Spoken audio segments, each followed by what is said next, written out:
Though he slay me, yet will I trust in him. Job 13:15. My name is Otto Dietrich Zerlind. One of my forebears, Christoph Zerlind, died in the cavalry charge that decided the victory of Zorndorf. During the last days of 1870, my maternal great-grandfather, Ulrich Forkel, was killed in the Marquenois forest by French sharpshooters. Captain Dietrich Zerlund, my father, distinguished himself in 1914 at the siege of Namur, and again 2 years later in the crossing of the Danube. As for myself, I am to be shot as a torturer and a murderer. The court has acted rightly. From the first, I have confessed my guilt. Tomorrow, by the time the prison clock strikes 9, I shall have entered the realms of death. It is natural that I should think of my elders, since I am come so near their shadow, since somehow I am they. During the trial, which fortunately was short, I did not speak. To explain myself at that point would have put obstacles in the way of the verdict and made me appear cowardly. Now things have changed. On this night that precedes my execution, I can speak without fear. I have no desire to be pardoned, for I feel no guilt, but I do wish to be understood. Those who heed my words shall understand the history of Germany and the future history of the world. I know that cases such as mine, exceptional and shocking now, will very soon be unremarkable. Tomorrow I shall die, but I am a symbol of the generations to come. It is significant that Zerlind has omitted his most illustrious forebear, the theologian and Hebraist Johannes Forkel, 1799 to 1846, who applied Hegel's dialectics to Christology, and whose literal translation of some of the Apocrypha earned him the censure of Hengstenberg and the praise of Philo and Gesenius. That's a note from the editor. No, back to the text. I was born in Marienburg in 1908. Two passions, music and metaphysics, now almost forgotten, allowed me to face many terrible years with bravery and even happiness. I cannot list all my benefactors, but there are two names I cannot allow myself to omit: Brahms and Schopenhauer. Frequently I also repaired to poetry. To those two names, then, I would add another colossal Germanic name: William Shakespeare. Early on, theology had held some interest for me, but I was forever turned from that fantastic discipline and from Christianity by Schopenhauer, with his direct arguments, and Shakespeare and Brahms with the infinite variety of their worlds. I wish anyone who has held in awe and wonder, quivering with tenderness and gratitude, transfixed by some passage in the work of these blessed men, anyone so touched, to know that I too was once transfixed like them. I, the abominable. Nietzsche and Spengler entered my life in 1927. A certain 18th century author observes that no man wants to owe anything to his contemporaries. In order to free myself from an influence that I sense to be oppressive, I wrote an article titled Abbringung mit Spengler, wherein I pointed out that the most unequivocal monument to those characteristics that the author called Faustian was not Goethe's miscellaneous drama, but rather a poem written 20 centuries ago for Der Rerum Natura. I did, however, give just due to the sincerity of our philosopher of history, his radically German, Kerndeutsch, and military spirit. In 1929 I joined the party. Editor's note.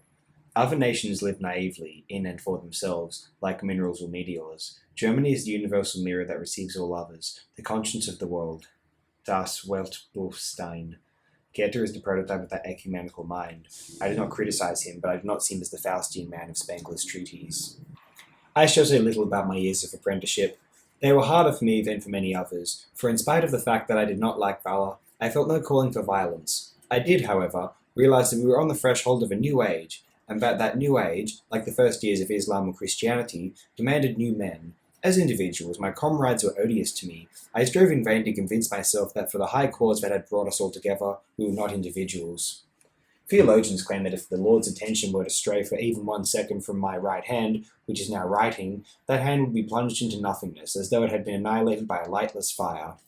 No one can exist, say I, no one can sip a glass of water or cut off a piece of bread without justification. That justification is different for every man. I awaited the inexorable war that would test our faith. It was enough for me to know that I would be a soldier in its battles. I once feared that we would be disappointed by the cowardice of England and Russia. Chance, or destiny, wove a different future for me. March the 1st, 1939, at nightfall, there were riots in Tilsit, which the newspapers did not report. In the street behind the synagogue, 2 bullets pierced my leg and had to be amputated. Days later, our armies entered Bohemia. When the sirens announced the news, I was in that sedentary hospital, trying to lose myself, forget myself, in the books of Schopenhauer. On the windowsill slept a massive, obese cat, the symbol of my vain destiny. In the first volume of Parerga und Paleopomena, I read once more that all things that can occur to a man, from the moment of his birth to the moment of his death, have been predetermined by him. Editor's note: it is rumoured that the wound had extremely serious consequences. Thus, all inadvertence is deliberate. Every casual encounter is an engagement made beforehand. Every humiliation is an act of penitence. Every failure a mysterious victory. Every death a suicide. There is no more cunning consolation than the thought that we have chosen our own misfortunes, that individual theology reveals a secret order, and in a marvellous way confuses ourselves with the deity. What unknown purpose, I thought, had made me seek out that evening those bullets, this mutilation? Not the fear of war. I knew that something deeper. At last I believed I understood. To die for a religion is simpler than living that religion fully. Battling savage beasts in Ephesus is less difficult. Thousands of obscure martyrs did it, than being Paul, the servant of Jesus Christ. A single act is quicker than all the hours of a man. The battle and the glory are easy. Raskolnikov's undertaking was more difficult than Napoleon's. On February 7, 1941, I was made sub-director of the Tarnowitz concentration camp. Carrying out the duties attendant on that position was not something I enjoyed, but I never sinned by omission. The coward proves himself among swords. The merciful man, the compassionate man, seeks to be tested by jails and others' pain. Nazism is intrinsically a moral act, a stripping away of the old man, which is corrupt and depraved, in order to put on the new. In battle, amid the captain's outcries and the shouting, such a transformation is common. It is not common in a crude dungeon, where insidious compassion tempts us with ancient acts of tenderness. I do not write that word compassion lightly. Compassion on the part of the superior man is Zarathustra's ultimate sin. I myself, I confess, almost committed it when the famous poet David Jerusalem was sent to us from Breslau. Jerusalem was a man of 50, poor in the things of this world, persecuted, denied, calumniated. He had consecrated his genius to hymns of happiness. I think I recall that in the Dichtung der Zeit, Albert Sorkel compared him to Whitman. It is not a happy comparison. Whitman celebrates the universe a priori, in a way that is general and virtually indifferent. Jerusalem takes delight in every smallest thing, with meticulous and painstaking love. He never stoops to enumerations, catalogues. I can still recite many hexameters from that profound poem titled Sei Yang, Painter of Tigers, which is virtually striped with tigers, piled high with transversal silent tigers, riddled through and through with tigers. Nor shall I ever forget the soliloquy Rosencrantz talks with the angel, in which a 16th century London moneylender tries in vain, as he is dying, to exculpate himself, never suspecting that the secret justification for his life is that he has inspired one of his clients, who has seen him only once and has no memory even of that, to create the character Shylock. A man with memorable eyes, sallow skin, and a beard that was almost black, David Jerusalem was the prototypical Sephardic Jew, where he belonged to the depraved and hated Ashkenazim. I was severe with him. I let neither compassion nor his fame make me soft. I had realized many years before I met David Jerusalem that everything in the world can be the seed of a possible hell. A face, a word, a compass, an advertisement for cigarettes. Anything can drive a person insane if that person cannot manage to put it out of his mind. Wouldn't a man be mad if he constantly had before his mind's eye the map of Hungary? I decided to apply this principle to the disciplinary regimen of our house, and in late 1942, Jerusalem went insane, and March 1st, 1943, he succeeded in killing himself. A couple notes from the editor. Here the excision of a number of lines has been unavoidable. Neither the files nor the published work of Sorkel does Jerusalem's name appear, nor does one find it in the histories of German literature. I do not, however, think that this is an invented figure.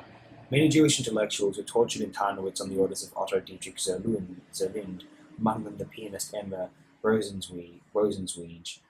David Jerusalem is perhaps a symbol for many individuals. We are told that he died on March 1st, 1943. On March 1st, 1939, the narrator had been wounded at Tilsit. I do not know whether Jerusalem understood that if I destroyed him, it was in order to destroy my own compassion. In my eyes, he was not a man, not even a Jew. He had become a symbol of a detested region of my soul. I suffered with him. I died with him. I somehow have been lost with him. That was why I was implaceable. Meanwhile, the grand days and grand nights of a thrilling war washed over us. In the air we breathed, there was an emotion that resembled love. As though the ocean was suddenly nearby, there was a tonic and an exaltation in the blood. In those years, everything was different, even the taste of one's sleep. I may never have been happy, but it is common knowledge that misery requires paradise is lost. There is no man who does not long for plenitude, the sum of the experiences of which a man is capable. There is no man who does not fear being defrauded of a part of their infinite inheritance.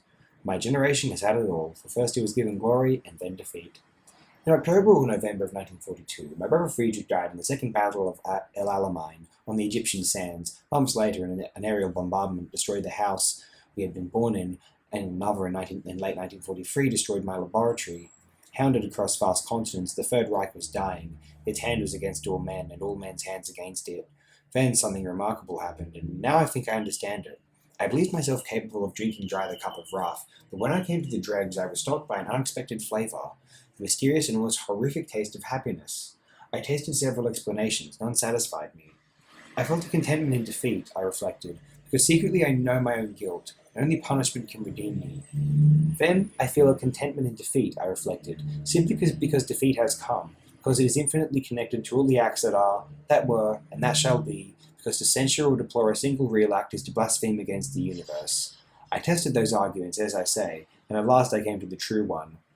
It has been said that all men are born either Aristotelians or Platonists. That is equivalent to saying that there is no debate of an abstract nature that is not an instance of the debate between Aristotle and Plato.